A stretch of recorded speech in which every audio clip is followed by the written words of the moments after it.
A master narcissist, H.G. Tudor says. We live in a great stage of narcissistic fools. We need to control everything around us. This must be done so we can gain fuel. This must be done because our natural paranoia causes us to need to exert our will on those around us, before they can do so to us, and undoubtedly with catastrophic consequences. Only by exerting control can we be sure and satisfied that the order of things will be as we require it to be. We hate to be subject to the control of others. That reminds us of matters which are best left alone. This need and desire for control causes us to adjust our manipulations so that we can engineer situations where we can achieve total control. Total control arises when we have you trapped. This concept of trapping you works on several levels. The widest level is within the confines of the narcissistic relationship. This is why we regard your entanglement with us as being permanent. We chose you and now you belong to us. You have no say in this, of course. Why would you when you are not of our caliber? The idea of trapping you continues in terms of the formal relationship. This is why we move swiftly to proclaim you as our boyfriend, fiancé, partner, wife, and so forth. The application of this labeling is more than just a convenient way of referring to you. We trap you during seduction with the illusion that we create. We trap you during devaluation through the application of our machinations to ensure that you remain stuck and confused. We place traps all around you so they snap close and hold you tight. We get you pregnant, we isolate you from your friends, we make you give up your job so you become financially dependent on us. Although we will naturally complain about you leeching off us later on, we stop you seeing your family, we smear people to you and you to them so you are cut adrift from your support networks. On and on it goes, the placing and laying of these traps at varying levels so you remain trapped. This trapping continues within the various stages of the narcissistic cycle. Most often this manifests when we are devaluing you. In keeping with the need to have total control, we want to engineer situations where you are under our control, unable to escape us, and thus we can exact our machinations against you and extract what we want from you. To do this, we create situational traps, and there are many of them which I shall detail to you over the course of various articles, but we shall begin with a situational trap which is a favorite of ours, the car. We will naturally be at the wheel after all. The car is ours, whether it might be in your name is irrelevant. And so we have to be the one driving. We choose where we are going, the speed at which we go, the controls of the car are under our charge. You are sat beside us, seatbelt on, buckled into your seat as the world flashes by. You cannot escape us. You cannot jump from the car. You might unclip your seatbelt and climb into the back of the vehicle, if you are nimble enough, although we will stop you from trying to do that. You are in the hot seat, right next to us, and we know it.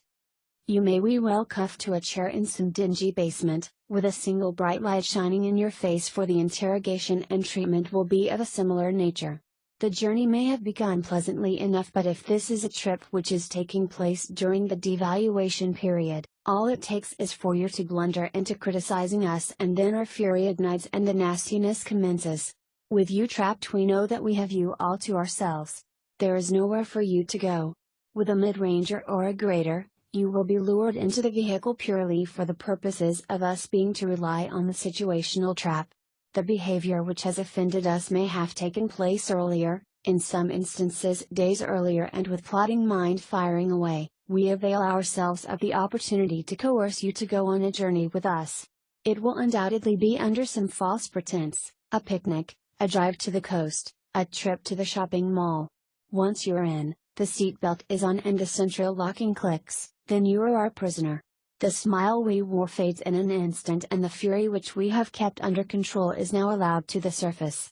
This enables us to draw fuel from your reactions, your pleading, your questioning, your puzzled expression, the fright in your eyes, and such like. We may well have placed your bag in the boot which contains your phone so you cannot call anybody.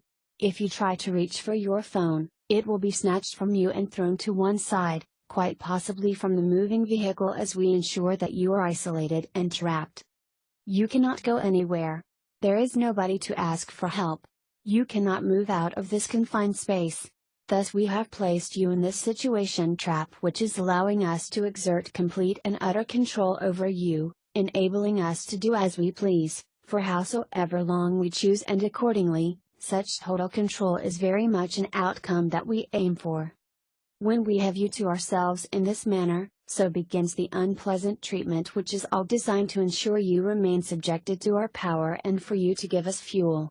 There are many different ways we exert this when we have you trapped in the passenger seat besides us, and these are some of those ways: driving at an excessive speed and or recklessly. Slamming the brakes on, causing you to jolt forward, then accelerating, then braking hard again, catapulting you back and forth.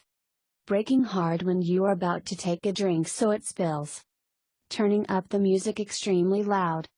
Cross-examining you relentlessly about something you have done or not done. Administering a silent treatment. Telling you at the outset of the journey that we are going somewhere and then driving in a different direction or past the destination and refusing to explain where we are going. Assaulting you physically as we drive. Driving at night in an unlit area and switching the lights on and off. Swerving violently over the road, overtaking at dangerous places. Repeatedly insulting you. Shouting at you. Poking you as we question you. Driving into the middle of nowhere in silence, save for a baleful glare that we keep giving you. Threatening to drive us both off a cliff and heading towards such an area. Threatening to throw you from the car whilst it is moving. Circular conversations. Lengthy monologues about ourselves which have you bored to tears. The effect of this behavior will vary in intensity. Sometimes it is purely to frustrate you because we have not gone to the place that was promised. On other occasions it is to allow us to talk at you and question you so you are made to feel bored or uncomfortable. Then again, the nastiness and intimidation is increased, whereby the intention is to terrify you and have you scared witless.